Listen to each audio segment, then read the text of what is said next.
Muito bom dia para você que acompanha o Facebook oficial da Confederação Brasileira de Futebol, a CBF. Aqui, mais uma vez, conforme combinado, o técnico Tite, mais uma vez, respondendo agora perguntas para os jornalistas de diversas regiões do Brasil. E lembrando que a convocação aconteceu agora para os jogos contra o Equador, no dia 31 de agosto, em Porto Alegre, e contra a Colômbia, dessa vez em Barranquilha, no dia 5 de setembro. Muito bom dia, Tite, mais uma vez. Agora, a primeira pergunta que chega aqui da região do Sul, vem de Curitiba. Daniel Piva, da Rádio Transamérica de Curitiba, pergunta: como você analisa a disputa do gol da seleção brasileira? Podemos dizer que o Alisson é o titular e que os atletas como o Everton, o Ederson, Cássio, Vanderlei e Diego Alves brigam pelas outras duas vagas? Como está o Everton nessa disputa? Muitas perguntas, né? Bom dia a todos. Daniel, tu colocaste assim, uma série de atletas de alto nível. Eu digo assim que a posição de goleiro também ela está muito bem servida. Talvez, eu não lembro na história, tantos jogadores com nível tão bom como nós estamos tendo. Esses jogadores todos que tu citaste, eles são atletas de alto nível, com desempenho de alto nível. O momento do Cássio e o passado dele, as suas convocações o credenciaram.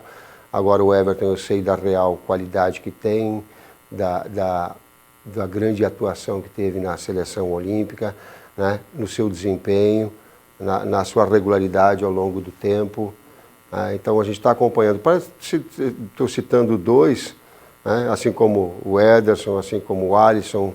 A sua campanha dentro da seleção, ela tem o credenciado, os jogos que tem feito muito seguros, né, tem proporcionado a situação. Assim como foram outros atletas, a gente vai estar acompanhando, sim, para avaliar todos aqueles que estejam em alto nível. Ok, segunda pergunta do Célio Campos, da Rádio Nova Estação FM, de Franco da Rocha, São Paulo. Pergunta: Tite, em meio a tantos comentários surgiram nos últimos dias sobre transferências de Neymar ao PSG, a pergunta é: qual a relação direta que envolve as chances de convocação de um jogador perante ao mercado em que ele atua?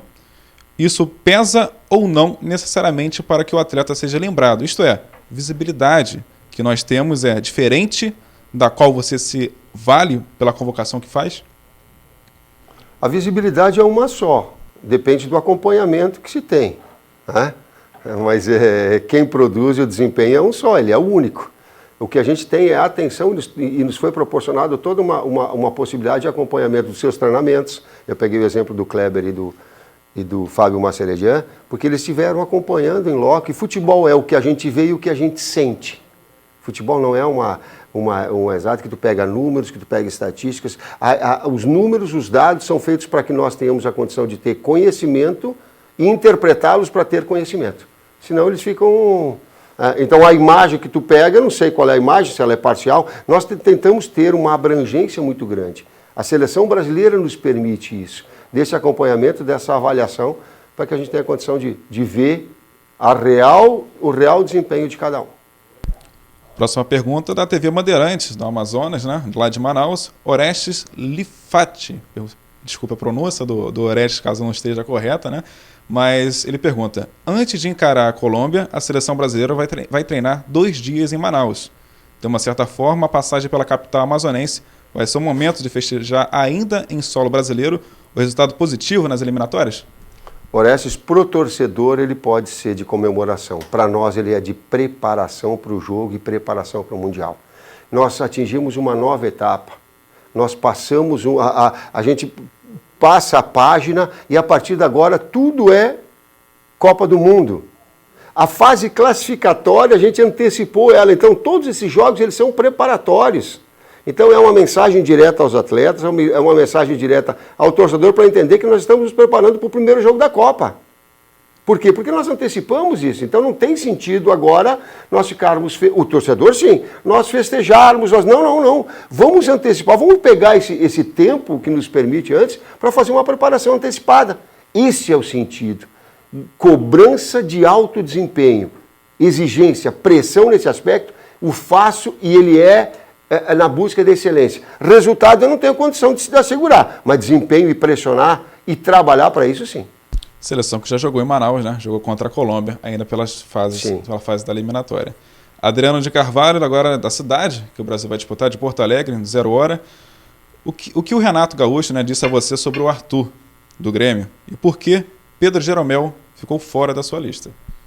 Primeiro, nas conversas que nós temos, ela é um pouquinho reservada, ele é de cunho profissional, mas posso, e o Renato vai me permitir, falando da qualidade do Arthur, né, da importância que ele tem dentro do contexto do Grêmio, do surgimento do atleta que tem muita qualidade de passe, né, um articulador, um construtor, um organizador, né, jovem ainda, mas assim como outros tantos, eu peguei o exemplo de Douglas, eu peguei o exemplo de Richarlison, eu peguei o exemplo de Arana, eu pensei, enfim, uma série de outros, o Paulinho do Vasco, Vinícius Júnior do Flamengo, são atletas jovens que surgem, nós temos um tempo grande e nós estamos monitorando, isso tanto o técnico da seleção sub-17 quanto o 20, o Amadeu e o Guilherme, também essa busca minha de informações desses atletas que surgem, que possam estar tal qual um Gabriel Jesus num momento importante e serem convocados.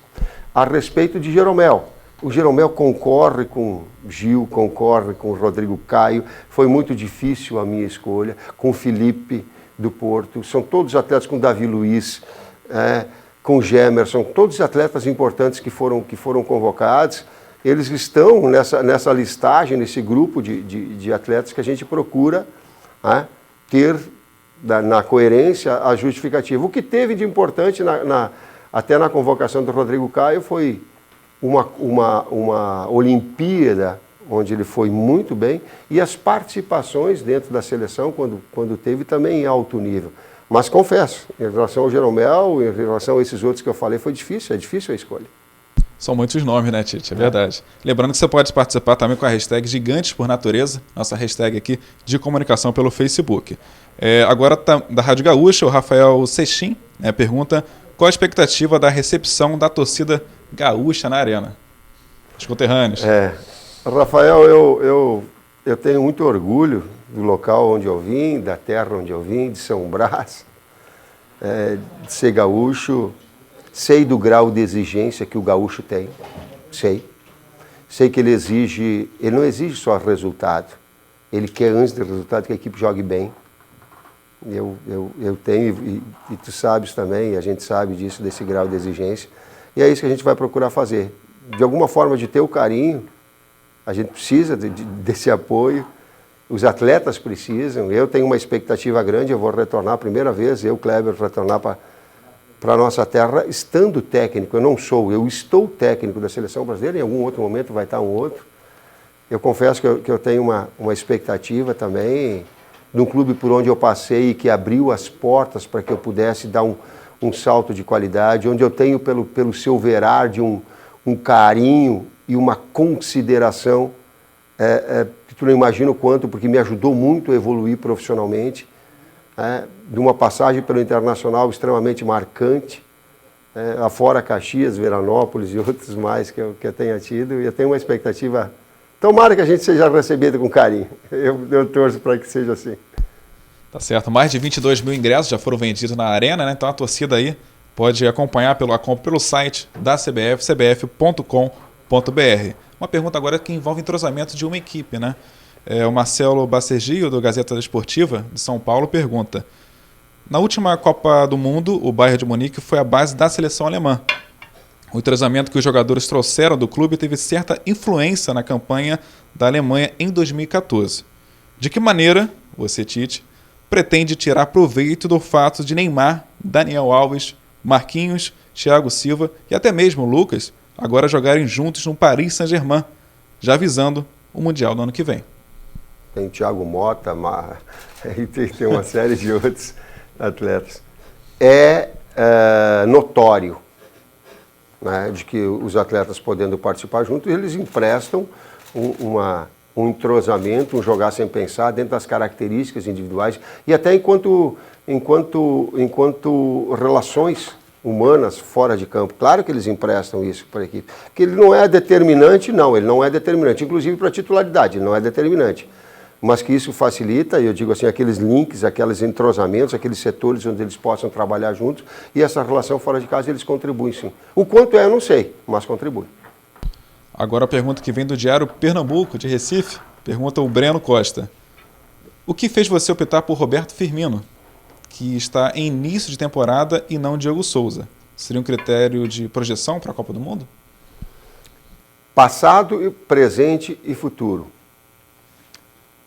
Primeiro eles disputam, sim, e é muito difícil em relação tanto ao Diego quanto ao Firmino, essa busca, e tem outros mais atletas que a gente está monitorando nesse setor. O Firmino ele retornou agora e ele fez um número de jogos importante, com nível de enfrentamento alto.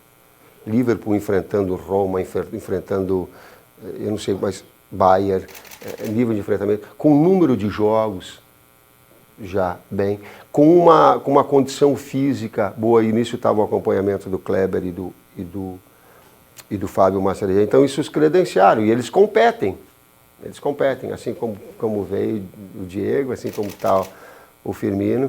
Ele é o jogador que na temporada passada teve uma efetividade no Liverpool muito grande, que nos jogos onde ele atuou conosco ele foi bem.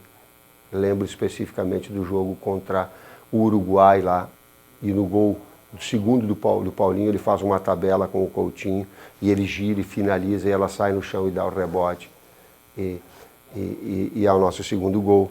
Então, o Diego Souza muito bem, quando entrou nesse mesmo jogo, bem, quando foi para o jogo amistoso também bem. É aquele detalhe da gente não poder convocar todo mundo, mas são merecedores. Tá certo. Agora mais uma pergunta de Manaus, né, que chega aqui, que é o Silvio Lima, do Globoesporte.com. O que fez você decidir em fazer um treino aberto em Manaus no dia 2, né, antes de encarar a Colômbia? Silvio, nós temos sempre a atenção de aproximar o lado humano, né, com o profissionalismo, a responsabilidade que a gente tem de desempenho, associado ao resultado, mas antes a cobrança e a exigência é de desempenho. E ao mesmo tempo essa aproximação, esse lado humano. E talvez retribuir tudo aquilo que Manaus nos trouxe. Aí eu lembro do jogo contra a Colômbia, que nós fizemos. Foi o jogo mais difícil, mais tenso de todos. Pelo resultado, pela performance. E o primeiro tempo era já para estar 2-3. E eu passei um desafio danado naquele jogo. Quando eu cheguei no intervalo, estava 1-1. E eu sempre cobro o desempenho. E os caras me olhavam e diziam assim, os caras que eu digo é os atletas. Tá, professor, tá, técnico. Falando em desempenho, nós estamos jogando muito e o jogo está 1-1. E aí? Sabe? E passar para eles essa tranquilidade, a compreensão do torcedor e o apoio, o carinho que Manaus trouxe para mim, eu não sabia, de repente estavam cantarolando, eu não sabia o que era, daqui a pouco eu vi que era me homenageando, e me homenageando, estava homenageando toda a comissão técnica que me emocionou. Cara, eu digo, pô, cara, não é falando porque a equipe estava legal. O 2-1 e a torcida apoiando num momento difícil, num jogo muito, muito, muito complicado. Talvez tenha sido o segundo gol, um dos gols que eu mais vibrei também, pelo nível da seleção da Colômbia também. Então a gente tem um carinho também e aproximação com o pessoal. Colômbia foi o segundo jogo, né? O primeiro jogo foi na altitude de Quito, agora vira o turno, né? Então a gente tem a oportunidade de jogar com o Equador agora em casa, né? Dessa vez em Porto Alegre. Próxima pergunta da Rádio Gaúcha, lá de Porto Alegre, perguntando José Alberto Andrade, é o nosso amigo que pergunta, a seguinte explanação. Paralelo aos jogos da seleção, haverá eliminatórias na Europa. Há alguma torcida para que determinada seleção, como a Inglaterra, garanta vaga antecipada para definir os adversários brasileiros nos amistosos de novembro? Zé, um abraço. Essa rodada, assim, elas acabam definindo alguma situação que elas possam projetar os amistosos, sim. Na medida que grandes seleções, e a busca é de ter amistosos nesse padrão, nesse grau de exigência técnica e mental, né, das grandes seleções. Tantas quantas já anteciparem a sua classificação, elas abrem a perspectiva da gente enfrentar de uma forma antecipada, sim. Eles têm influência. Agora uma pergunta do certo trio que atuou nas Olimpíadas, que foi medalha de ouro, né? Que é o Adriano de Carvalho, do 0 Hora de Porto Alegre. O trio Luan, Neymar e Gabriel Jesus fez a diferença no ouro olímpico. Você pretende utilizar esses jogos das eliminatórias para aprimorar o entrosamento dessa parceria? O legado, eu digo assim, que o legado que a seleção olímpica e a seleção sub-17, sub-20, esse link todo, ele foi extremamente importante conosco. O trabalho do Micali, o trabalho da seleção olímpica, ele nos remeteu ao aproveitamento de alguns atletas importantes. Rodrigo Caio e Marquinhos, Luan, Gabriel Jesus, Neymar, a afirmação de Renato Augusto, quer dizer, atletas que tinham trabalhado conosco. Então, essa contribuição ela é inevitável. Ela é ir de volta. De quem mais? O Everton. Estou aqui, está fora do ar, estou falando com o Kleber aqui para ele trazer. Então, essas contribuições, esses legados, eles acabam inevitavelmente aparecendo. A de 15 para 17, a 17 para a Olímpica, a Olímpica para profissional, eles acabam acontecendo, eles são inevitáveis. Assim como a participação anterior de atletas que estavam nas fases anteriores com os outros técnicos, eles te remetem a uma sequência de trabalho. Sim. Maravilha. É agora de Recife, novamente a pergunta, dessa vez do Pedro Oliveira, do leajar.com. O fato de Diego Souza não jogar no esporte na posição em que é usado na seleção é um fator que preocupa, visto que há pouco tempo para treinar na seleção brasileira? Já conversou com o Vanderlei Luxemburgo sobre isso? Não preocupa. A resposta é não, porque ele já vinha, antes mesmo do Vanderlei, ele já foi convocado para essa função. Ele é um centroavante móvel, que a função dele não é exigência para ficar com um pivô lá na frente. Ele tem qualidade técnica, ele tem capacidade de finalização, ele tem bom cabeceio, e a utilização dele é justamente com essas características. O Sport defende em 4-4-2, desde o tempo do Falcão. Eu até antes, eu não sei, mas ele mantém essa estrutura tática. Inclusive com o Diego Souza e André, essa dupla de homens mais na frente, desses dois jogadores próximos. E não vejo incompatibilidade. Se o fosse, já não teria sido nem convocado, porque quando ele foi convocado, não foi jogando como o último homem. Foi sim como um atacante com liberdade de movimentação, não prejudica. Né? Ótimo, agora... Não conversei com o Luxemburgo. Nesse aspecto não, conversei sobre outras situações. Mas nesse não, até porque ela já vinha anterior, jogando de forma anterior. Acho que o Eduardo Batista ele jogou assim também. Então ele já vinha numa situação anterior, não senti que não tinha necessidade. Anotou aí, Pedro? Acho que agora foi bem respondido, né? Última pergunta, né? Lembrando sempre com a hashtag Gigantes por Natureza, seleção. Última pergunta vem lá de Santa Catarina, da Rádio Cruz de Malta. Né? O Eduardo Madeira pergunta: o futebol brasileiro tem se tornado cada vez mais reativo, com times que se retraem e jogam sem a bola. O que talvez explique muitos visitantes estarem vencendo jogos inesperados no Brasileirão. Queria saber o que você acredita, né? Que isso é uma tendência, e se você pretende implantar algo semelhante na seleção brasileira. Como é que ele chama? É o Eduardo Madeira, da Rádio Cruz de Malta. Eduardo, se tu olhar para o jeito da equipe, pela forma, pelo modelo, pelo sistema que a equipe já vem atuando já há bastante tempo, essa segunda parte da pergunta, tu vê que ela tem uma característica própria. Ela tem um jeito de jogar, ela tem um sistema com as suas variações, com as suas funções, ela tem, a seleção brasileira. Que ela é de impor jogo, que ela é de ter a bola, que ela é de ser agressiva, mas saber jogar nos três situações de pressão alta, média e baixa e poder atuar dessa forma, de por vezes o adversário, de estar dominando e por vezes controlando. Porque é um jogo de adversário que inevitavelmente em algum momento do jogo ele vai estar melhor, qualquer que seja o nível. Eu digo assim, eu trago como uma ideia, se 2/3 do jogo tu consegue dominar o adversário, naquele momento que ele tiver com a bola, tu tem que saber se defender, tu tem que saber controlar o adversário. Então essas variantes, essas variáveis, todas uma grande equipe tem que saber. É isso que se procura, é isso que procura em relação à seleção brasileira. Vou te dar um exemplo.